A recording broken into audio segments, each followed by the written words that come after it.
सरदार है, आमिना को दुलारो हमारो नबी। अस्सलामु अलैकुम वरहमतुल्लाहि वबरकातुहू। अल्हम्दुलिल्लाहि वस्सलातु वस्सलाम अला नबिय्यि मुहम्मद व आलिहि वस्हबिहि अजमईन। जाअ फिल हदीस सहीह क़ाल नबी सल्लल्लाहु अलैहि वसल्लम लैसा मिन्ना मन लम यरहम सगीरना व लम युक़्क़िर कबीरना औ कमा क़ाल अलैहिस्सलातु वस्सलाम। जनाब सदर हाजिर और जलसा हजरात, आज की इस बाबरकत मजलिस में इकराम मुस्लिम के उनवा से कुछ मुफीद और कार बात अर्ज़ करना चाहता हूँ ताकि मुआशरे में फैली हुई बुरा और बिगाड़ कुछ सिला हो सके।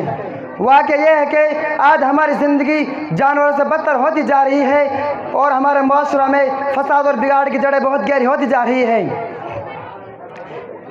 और हमारे माशरे में फसाद और बिगाड़ जड़ें बहुत गहरी होती जा रही है, जिसका बुनियादी सबब यह है कि हमने इकराम मुस्लिम के मुसल्लम उसूल और ज़ाबित को बिल्कुल फरामोश कर दिया और इसको हरफ गलत की तरह अपनी ज़िंदगी के शोबों से निकाल कर मिटा दिया है और हमारे छोटे और बड़ों में कोई तहशान बाकी ना रखी। हमारे अंदर और पूरी उम्मत के अंदर जोड़ पैदा हो जाए, हक से ज़्यादा देने का नाम इकराम है, लिहाजा हम हमारे हक की रियायत करते हुए दूसरों को हक अदा करने वाले बने। हकदार को तो हक देना ही है, इसमें दो बातें हैं, एक अखलाक, एक है मामलात। अखलाक और मामलात की दुरुस्ती से आपस में जोड़ पैदा होगा और गैरों के ईमान में दाखिल होने की राहें खुलेंगी। नमाज हम मस्जिद में पढ़ते हैं, रोज़ा हमारे अंदर होता है, ज़कात सिर्फ ईमान वाले को दी जाती है और हज के इलाके में गैरों को जाना मना है, इसलिए गैर तो हमारे अखलाक और मामलात से मुतासिर होंगे। मामलात के बिगड़ने से नेकियां दूसरों की हो जाएंगी और मामलात की दुरुस्तगी से नेकियों की हिफाजत होगी और हमारे अंदर इकराम मुस्लिम का जज्बा पैदा होगा। हुजूर सल्लल्लाहु अलैहि वसल्लम के इरशाद है, वह शख्स जो हमारे बड़ों की ताज़ीम ना करे और हमारे बच्चों पर रहम ना करे और उलमा दीन कदर ना करे, वो हमारी उम्मत में से नहीं है।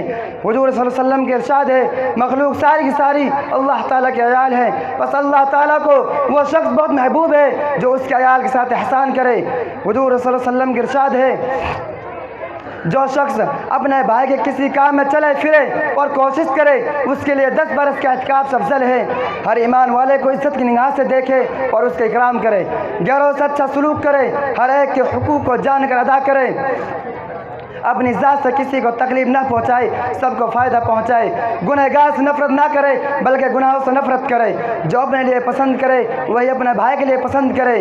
इकराम की हकीकत को दुआ के ज़रिए रो रो कर अल्लाह से खूब मांगे। अल्लाह ताला हम सबको इकराम मुस्लिम की दौलत से माला माल फरमाए और मरते दम तक हक बात कहने सुनने और उस पर अमल करने की तौफ़ीक़ नसीब अता फरमाए।